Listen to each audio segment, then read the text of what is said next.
Dicen que, antes de que el mapa se llenara de fronteras y nombres nuevos, el mundo ya estaba habitado por presencias que no necesitaban permiso para existir.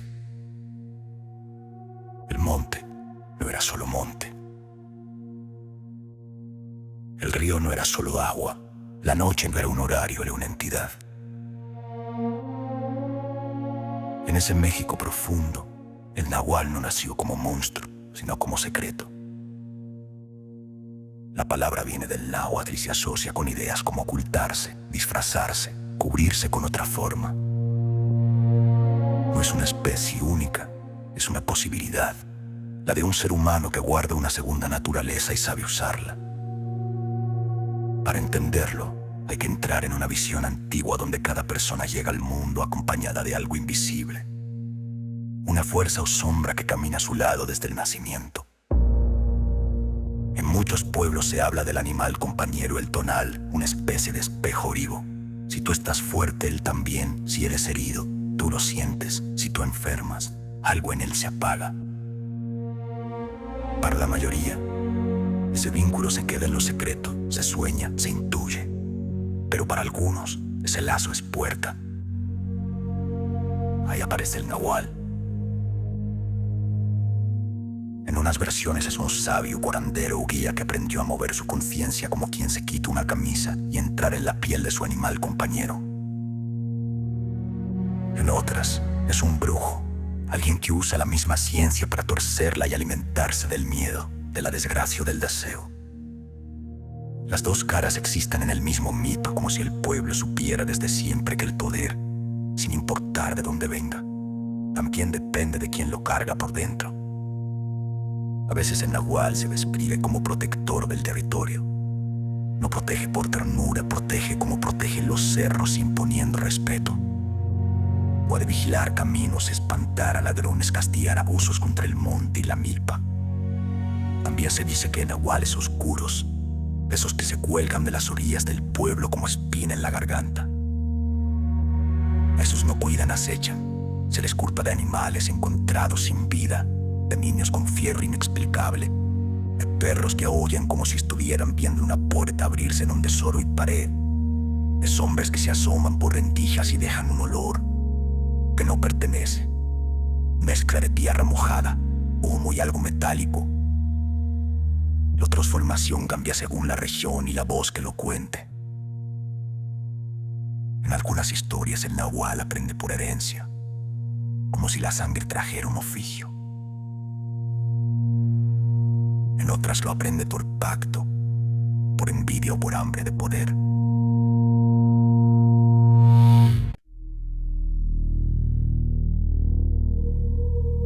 Se habla de ritos nocturnos, de rezos al revés, de baños de hierbas, de humo de copal, de silencios largos en el monte, de nombres dichos en voz baja.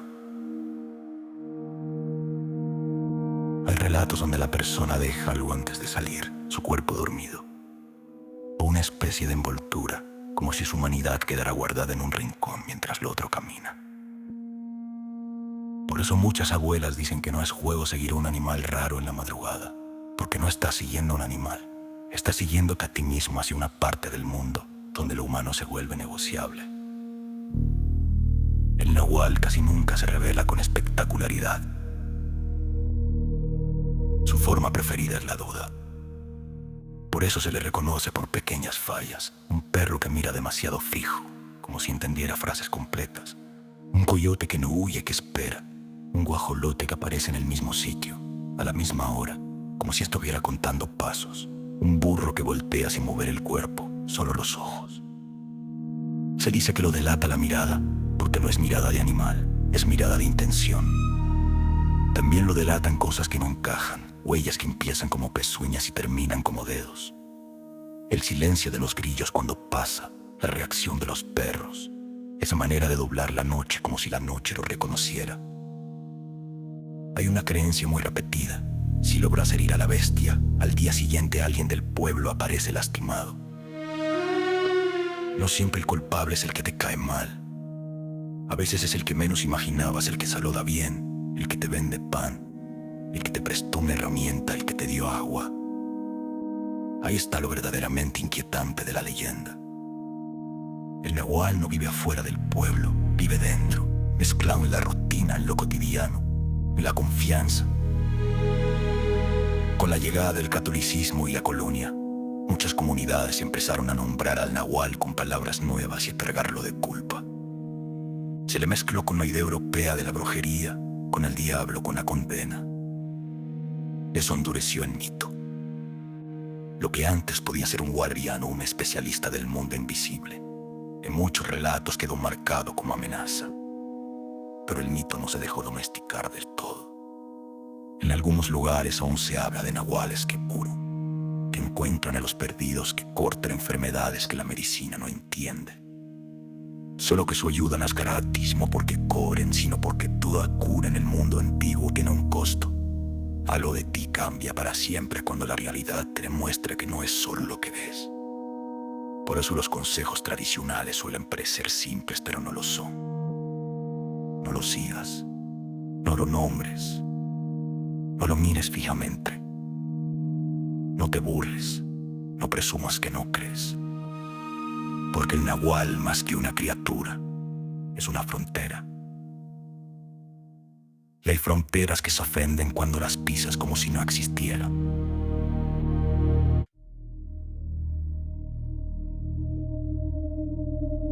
La primera vez que escuché la palabra nahual, no la entendí como amenaza. Sonaba a cuento viejo, a cosa que uno repite para que los niños no se salgan al patio cuando se va la luz.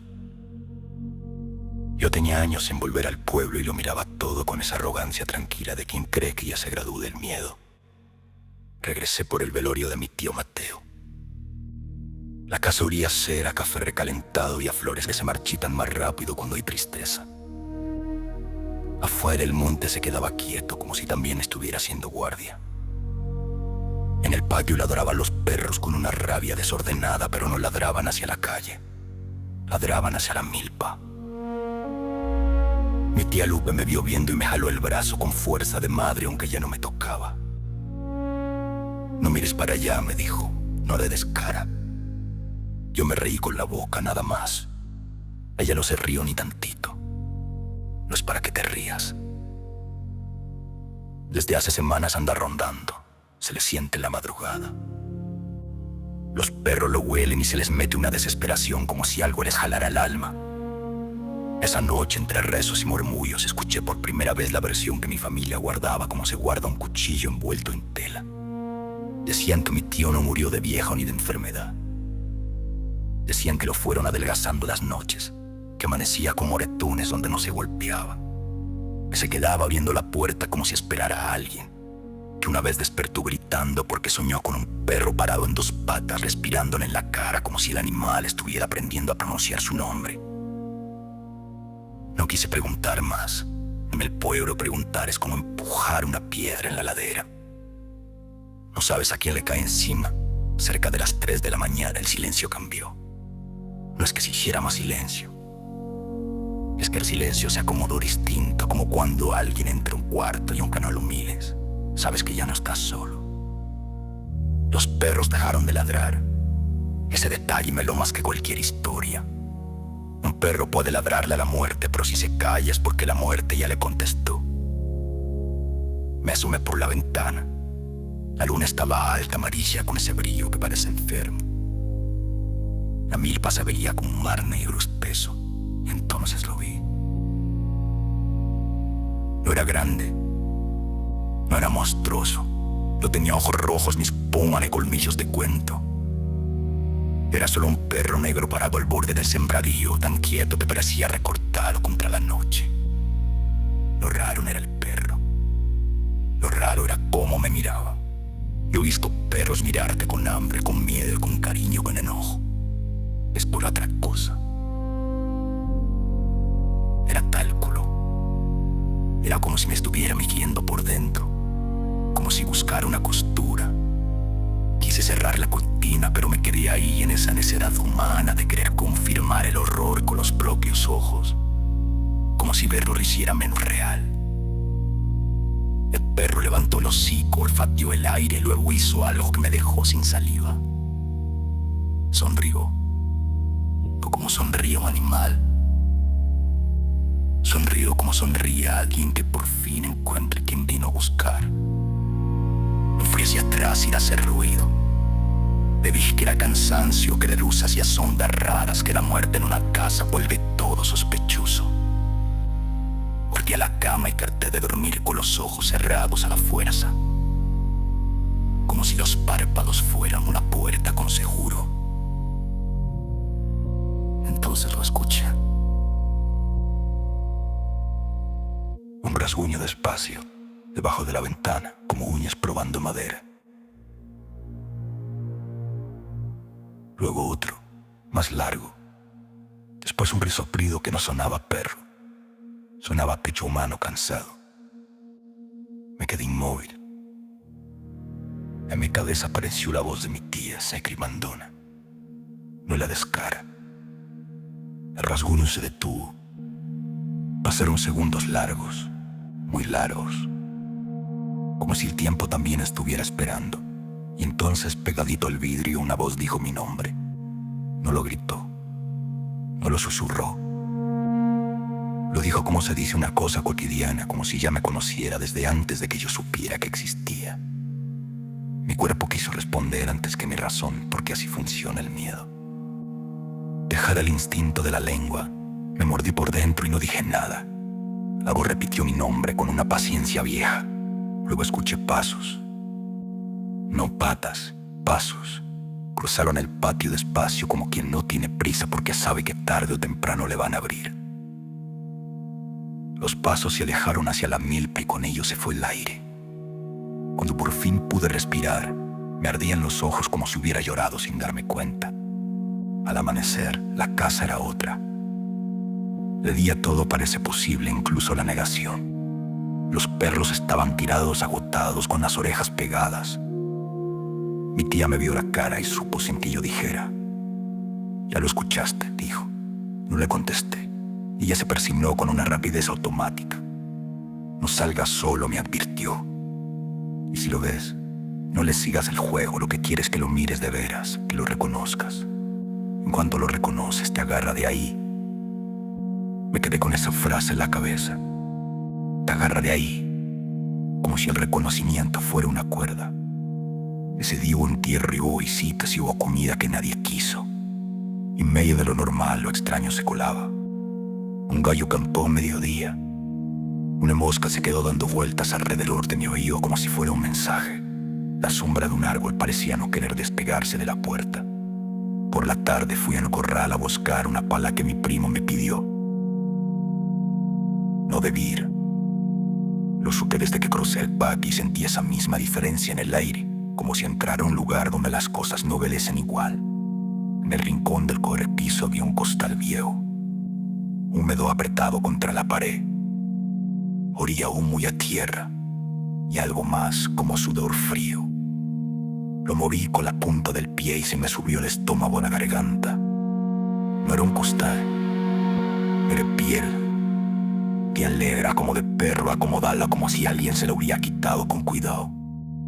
Cerca había ceniza, y en la ceniza, marcas de dedos. Escuchó un ruido detrás de mí. Me volteé de golpe. Estaba mi tío Mateo. Así tal cual lo escribo, con la misma camisa que le pusieron para el velorio, con el rostro pálido pero firme, con esos ojos que me habían visto crecer. Por un instante, la razón me ofreció un refugio absurdo. Me dije que era un primo parecido, una broma, prohibir un efecto de la pena, pero mi tío no respiraba. O respiraba distinto, como si el aire no le hiciera falta y aún así lo tomara por costumbre. Se acercó un paso. Yo no pude moverme. «Mijo», dijo, con la voz de mi tío, y ahí mismo sentí la trampa. Mi tío nunca me decía «mijo». Quise rezar, pero las palabras se me deshicieron antes de formarse.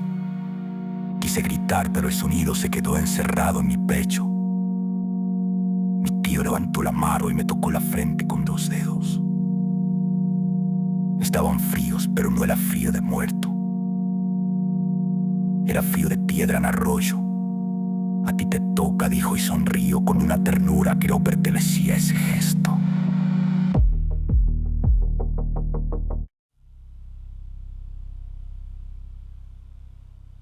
Sentí un tirón dentro de la cabeza, como si me jalaran un hilo desde el centro de los ojos. Por un segundo vi doble. Vi el cobertizo y vi, al mismo tiempo, la milpa como se ve desde abajo, desde entre hojas, oliendo la humedad, escuchando el corazón del pueblo como tambor. Me fui de ahí corriendo. Tropecé. Me raspé. No me importó. Crucé el patio como quien huye de un incendio que solo él ve. Entré a la casa y cerré la puerta con seguro, con cadena, con lo que encontré. Me quedé pegado a la pared respirando como si acabara de regresar de muy lejos. No le conté a nadie, no porque no quisiera, porque supe, con una certeza que me dio náusea que hablarlo en voz alta lo volvía más sólido. Esa noche, el pueblo se acostó temprano, no por cansancio, por obediencia. En el campo se aprende a obedecerle a lo que no se entiende. Yo no dormí. Me quedé sentado mirando mis manos a rato, revisándome como si buscara señales. Me dolía la frente donde me tocó. Me latía. A la hora en que el gallo todavía no se atreve, los perros se callaron otra vez. Y otra vez escuché pasos más cerca. Esta vez no fueron hacia la milpa, esta vez rodearon la casa midiendo ventanas, probando esquinas. Se detuvieron justo afuera de mi puerta. Respiración. Luego el rasguño lento, insistente, y la voz pegada a la madera dijo mi nombre, pero ya no sonó como una voz ajena, sonó como mi voz cuando hablo por dentro. Me levanté con las piernas temblando. Me acerqué sin querer. No es que yo quisiera abrir, era otra cosa. Era como si la mano supiera un camino que mi cabeza no autorizaba. Apreté los dedos contra el picaporte y sentí una calidez extraña, como si alguien del otro lado también lo estuviera tocando. Entonces recordé la piel en el cobertizo. Recordé las marcas de dedos. Recordé la frase de mi tía: en cuanto lo reconoces, te agarra de ahí. Me alejé. Con un esfuerzo que me hizo sudar, me senté en el suelo, me tapé la boca con ambas manos para no contestar. La respiración afuera se volvió más tranquila, como de alguien satisfecho. Los pasos se fueron alejando con lentitud, sin enojo, sin derrota, como quien ya consiguió lo que vino a buscar. Al amanecer me miré en el espejo del baño. Tenía ojeras profundas, la cara blanca, los ojos irritados. Me incliné para lavarme y ahí lo vi. No en mi rostro. En el reflejo detrás de mí, parado en la puerta, estaba el perro negro, quieto, mirándome con esa calma de dueño. No movía la cola, no jadeaba. No era un perro que hubiera entrado a la casa. Era un perro que ya vivía ahí. Me volteé y no había nadie. Volví a mirar el espejo. Ahí seguía. Y entonces, despacio, el perro abrió el hocico y mi reflejo, sin que yo lo decidiera, abrió el suyo al mismo tiempo. Sentí como mi garganta se acomodaba para decir una palabra que yo no quería decir. No era mi nombre. Era otra cosa. Una palabra vieja que mi lengua jamás había aprendido y sin embargo conocía desde siempre, como si viniera escrita en el hueso. El espejo se empañó de golpe. La casa crujió. Afuera cantó un gallo, pero sonó como lamento. Me tapé la boca, pero ya era tarde. Algo dentro de mí ya había contestado. Ese mismo día me fui del pueblo, me subí al camión con una maleta ligera y una sensación pesada. La gente me despidió como se despide a quien va a regresar pronto. Nadie dijo nada raro, nadie me preguntó por qué me iba tan rápido. Solo mi tía Lupe me apretó la mano con fuerza y me miró como si ya me estuviera viendo desde lejos. En la ciudad intenté volver a ser el de antes. Trabajé. Hablé. Reí. Me obligué a creer que lo del pueblo se quedaba en el pueblo. Pero hay cosas que no se quedan donde pasaron. Se te pegan por dentro. Desde entonces, cuando me estoy quedando dormido, escucho un rasguño muy suave, no en la ventana, sino en la parte de adentro de mi cráneo, como uñas probando madera. Y a veces, sin que haya nadie conmigo, Siento que algo me olfatea el cuello, como si buscara mi olor verdadero entre todos los olores. Lo peor no es eso. Lo peor es que los perros de la calle ya no me ladran, me miran. Y cuando me miran, bajan la cabeza como si me reconocieran. Anoche me acerqué al espejo del baño y me vi normal, casi tranquilo. Me sonreí, intentando demostrarme que sigo siendo yo. La sonrisa me salió un poco rara, como si no recordara bien el gesto. Y en la esquina del espejo, donde el vidrio se junta con el marco, apareció una huella húmeda pequeña, como de pezuño de pata, no sé. Una marca que no era mía. Me quedé observándola mucho rato. En el silencio escuché mi voz dentro de mí, pero no sonaba como yo. Sonaba paciente, sonaba antigua. Y dijo, con una alegría tranquila que me dejó helado, que ya aprendió mi nombre completo.